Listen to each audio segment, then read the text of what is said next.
আজ আমরা শিখবো আমার সব থেকে ফেভারিট একটা এক্সারসাইজ, সেটা হচ্ছে পুল আপ।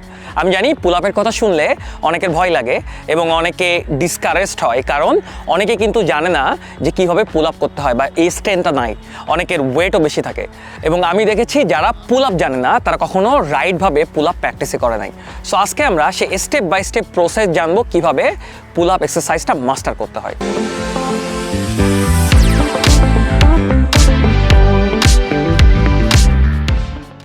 এই এক্সারসাইজটা বিগিনারদের জন্য খুবই ফান্ডামেন্টাল এবং ইসেনশিয়াল একটা এক্সারসাইজ।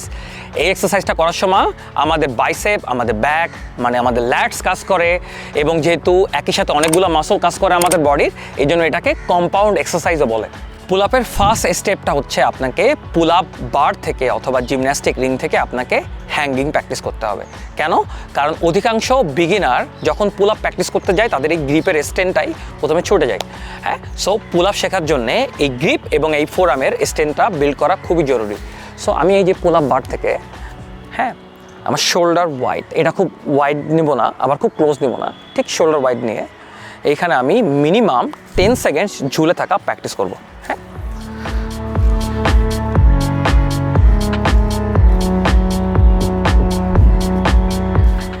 সো হ্যাঙ্গিংয়ের গোল হচ্ছে আপনাকে মিনিমাম 30 সেকেন্ড থেকে 60 সেকেন্ড এই বার থেকে ঝুলে থাকতে হবে। সো সেটা কীভাবে করবেন? সো আপনি যদি 10 সেকেন্ড বার থেকে ঝুলে থাকতে পারেন, আপনাকে 3টা 10 সেকেন্ডের সেট করতে হবে এবং প্রত্যেক সেটে মিনিমাম আপনার 30 থেকে 60 সেকেন্ড রেস্ট নিতে হবে।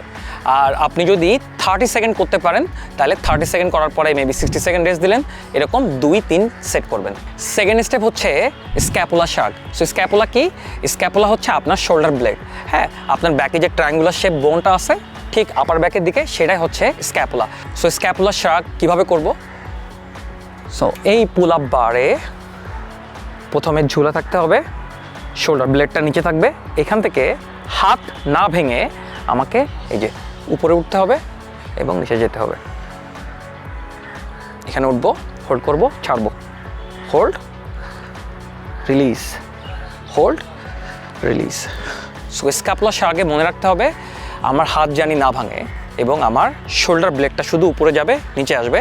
প্রথম দিকে অনেকেরই কিন্তু এটা ডিফিকাল্ট মনে হতে পারে, কারণ অধিকাংশ মানুষেরই কিন্তু এই মাইন্ড মাসল কানেকশন নাই যে ঝুলে থাকা অবস্থায় কীভাবে স্ক্যাপুলাটা শার্ক করবে। কিন্তু আপনি যত প্র্যাকটিস করবেন তত এটা ফিল করতে পারবেন এবং দেখবেন আপনার এটা করা ইজি হচ্ছে। পুল আপ শেখার থার্ড স্টেপ হচ্ছে বডিওয়েট রো, যেটাকে অনেক সময় ইনভার্টেড রো অথবা অস্ট্রেলিয়ান পুল আপ বলে। পুল আপ একটা ভার্টিক্যাল পুলিং এক্সারসাইজ, মানে আমরা বডির ভার্টিক্যালে পুল করছি, কিন্তু এই ভার্টিক্যাল পুলিংয়ের জন্য আপনি যদি কিছু হরিজন্টাল পুলিং এক্সারসাইজ করেন আপনার জন্য পুল আপ করা ইজিয়ার হবে। সো সেটা কেমন?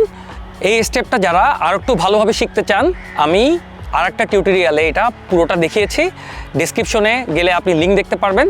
বাট এই ভিডিওটার জন্য আমি পুরোটা আবার করে দেখাচ্ছি। বডিওয়েট রো করার জন্য আপনার পুল আপ বার অথবা এই যে জিমন্যাস্টিক রিং আপনার ঠিক হিপ পর্যন্ত বা কোমর পর্যন্ত থাকতে হবে। তো সেখান থেকে এই যে আমি যখন নিচে যাব আমাকে এইখানে প্রথমে হোল্ড করতে হবে।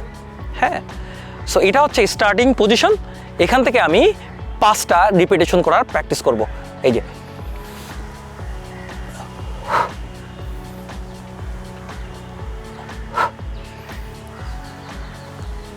সো বডিওয়েট রো এর এইম থাকবে আপনি 5 সেটে মিনিমাম 5টা রিপিটেশন করবেন, প্রত্যেকটা সেটের মাঝখানে মিনিমাম 60 সেকেন্ড থেকে 90 সেকেন্ড রেস্ট দেবেন। ফোর্থ এবং ফাইনাল স্টেপ হচ্ছে আপনাকে নেগেটিভ পুল আপ প্র্যাকটিস করতে হবে। সো যখন আমরা ফুল পুল আপ প্র্যাকটিস করি তখন কিন্তু আমরা একবার নিচ থেকে উপরে যাই, উপর থেকে নিচে আসি, রাইট? নেগেটিভ পুল আপ হচ্ছে আপনি লাফ দিয়ে একবারে উপরে উঠে যাবেন, যাতে ওঠার কষ্টটা করতে না হয়, কিন্তু আপনাকে উপর থেকে আসার সময় আস্তে করে নিচে নামতে হবে যাতে আপনি রেজিস্ট্যান্সটা ফিল করেন। সো নেগেটিভ পুল আপ কীভাবে প্র্যাকটিস করবেন? আপনাকে মিনিমাম 3টা থেকে 5টা রিপিটেশন করতে হবে। হ্যাঁ, সো আমি যখন এই যে নেগেটিভ পুল আপে যাব, এটা হচ্ছে একটা রিপিটেশন, 2টা রিপিটেশন, 3টা রিপিটেশন। সো আপনার গোল হবে মিনিমাম 5টা রিপিটেশন করা। যদি 3টা করতে পারেন দ্যাটস অল রাইট, বাট আপনি 3টা থেকে 5টা রিপিটেশন করার পরে 60 সেকেন্ড রেস্ট নেবেন। এরপরে এরকম 3টা থেকে 5টা সেট করবেন। যেদিন আপনি 5 সেটে 5টা নেগেটিভ পুল আপ করতে পারবেন, সেদিন দেখবেন যে আপনার ফুল পুল আপ করার স্ট্রেংথটা তৈরি হয়ে গেছে। এই টপিকটাতে আপনাদের যদি কোনো কোশ্চেন থাকে আমাদের জানাতে পারেন কমেন্টে, আমাদের মেসেজ পাঠাতে পারেন। আমাদের একটা ফেসবুক গ্রুপ আছে বেঙ্গল ফিটনেস ট্রাইব, সেখানে জয়েন করতে পারেন। And thanks for taking care of yourself.